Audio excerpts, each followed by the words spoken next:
થી 3 કલાકમાં તોફાની વરસાદથી સાચવવાનું છે। 20 જિલ્લામાં કરા સાથે ત્રાટકી શકે છે માવઠું। 9 જિલ્લામાં ખૂબ તોફાની રહી શકે છે વરસાદ। 87 કિલોમીટર પ્રતિ કલાકની ઝડપથી ફૂંકાઈ શકે છે પવન।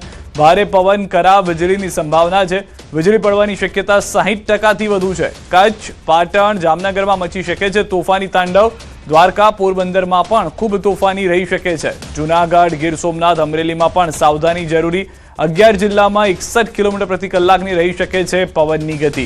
14 જિલ્લામાં 40 કિલોમીટર રહી શકે છે પવનની ગતિ।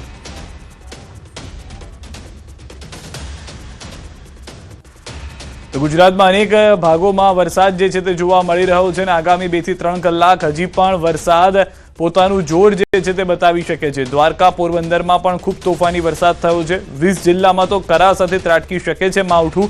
9 જિલ્લામાં ખૂબ તોફાની રહી શકે છે વરસાદ। જે સિસ્ટમ છે વરસાદી સિસ્ટમ તે હવે પાકિસ્તાનથી ગુજરાત તરફ આવતી હોવાનું માનવામાં આવી રહ્યું છે। ગુજરાતના અનેક ભાગોમાં ચૈત્રમાં અષાઢી માહોલ છે। ઉત્તર ગુજરાત બાદ હવે સૌરાષ્ટ્ર કચ્છનો વારો છે।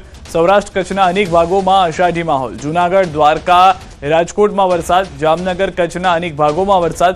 જામનગરના લાલપુર, મુન્દ્રામાં અડધો ઇંચ વરસાદ થયો હોવાની પણ જાણકારી મળી રહી છે। દ્રશ્યો આપ જોઈ રહ્યા છો, જાણે ભર ચોમાસામાં માહોલ થયો હોય તે પ્રમાણેનો માહોલ જોવા મળી રહ્યો છે। વરસાદ થયો હોય તે રીતના દ્રશ્યો જોવા મળી રહ્યા છે। સૌરાષ્ટ્ર, કચ્છ, ગુજરાતના અનેક એવા વિસ્તારો કે જ્યાં આગળ વરસાદ છે। અમદાવાદમાં પણ કરા સાથે ત્રાટકી શકે છે માવઠું। સાંજ સુધીમાં અમદાવાદમાં પણ થઈ શકે છે માવઠું।